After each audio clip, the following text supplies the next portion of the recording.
Hello, class. This is Matt McNeely. I want to talk to you today about the certainty of uncertainty. This will be my introductory presentation, and by the time I'm finished, you should be able to list the occurrences in my life that have changed the outcome that I had for myself. Look, understanding that the inevitable is going to happen, there will be hardships in your life, will prepare you for the future. It will help you overcome those things and give you the skills you need to succeed in life. Over the last 16 years, I've faced four major events in my own life that have changed it forever. They've changed the outcome that I had planned for myself. I hope to inform you today that there is the reality of something happening and changing the life that you have for yourself. It is inevitable. It may be a small thing, it may be a large thing, but even for myself, I've noticed that in those things I've grown, I've had growth.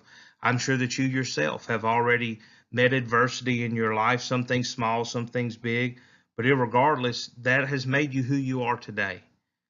And if experience and knowledge come from life experience, well, I've had 39 years and I'm not angry. I'm not bitter. I'm actually a very happy person, a very loving person. Um, I'm just here to say that regardless of what happens in your life, the adversity that you meet, you can overcome that and live a happy and fulfilling life. Look, those unforeseen things in your life, you can learn to embrace them. You can learn to accept them. You can learn to even love some of them because they set you on the path that you're on, make you who you are today, just as they have me. Um, our ability to move forward despite that adversity shows us who we are and shows us just how strong we are. And it's proven that to me in my life. I say, just as Roadblock says in G.I. Joe, knowing is half the battle. The question for you is, can you think of an instance in your life where that's the reality, where something happened that changed your perception of everything?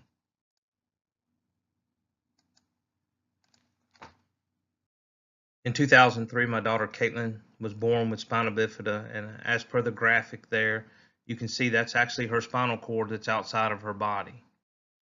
Caitlin was born, and in less than 24 hours, she had surgery to revise her back and do a closure.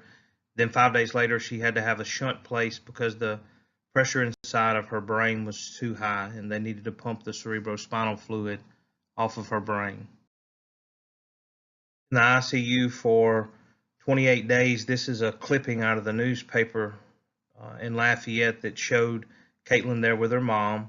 And even after we brought her home, and before we did, we had to learn how to properly dress her back and do it with a sterile field so she wouldn't get an infection. Because even after we got her home for the next 3 months, she had to lie on her stomach and she was unable to be on her back.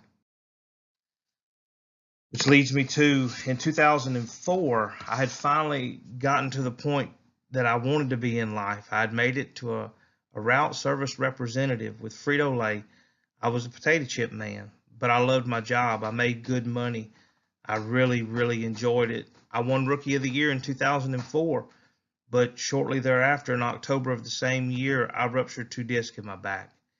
And I had a back surgery in January of 2005 and another in April of 2005, which left me disabled. I was unable to go back to work for Frito Lay as I'd had a fusion. And for 2 years, we made it on my short and long term disability through work until I was finally approved for Social Security disability. But not even that, even those things, the social things that you can get monetarily through the government, not even they are a sure thing.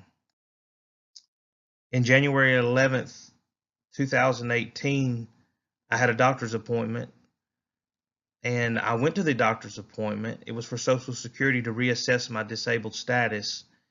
Yet, whenever the lady turned the batch in that day, my name was not included. So I lost my Social Security disability.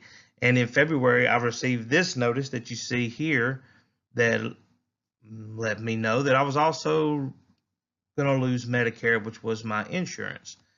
So now I had lost my income and I had lost my insurance. So I contacted my representative, Ralph Abraham.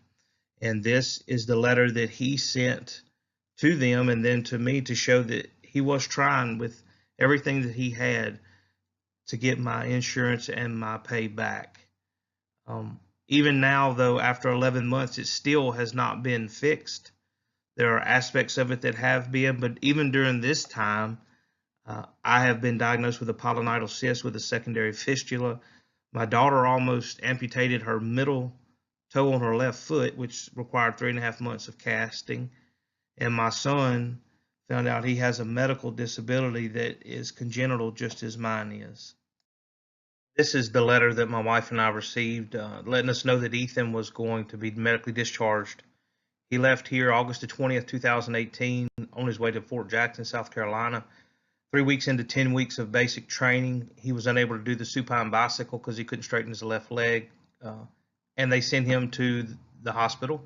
There, they did an MRI and found congenital abnormalities of his vertebral column and his disc that made him ineligible for service in the military.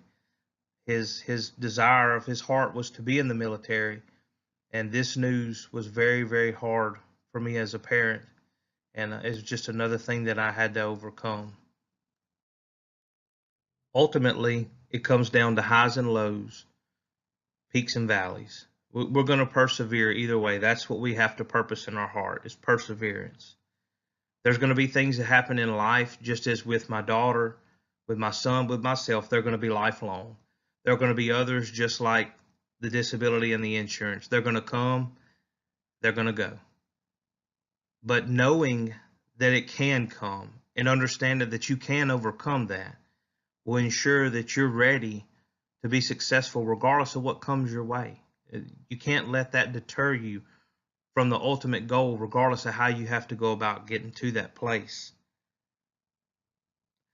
These things are not learned in classrooms. They're not learned in college or high school. They're learned through experience, experiencing those things.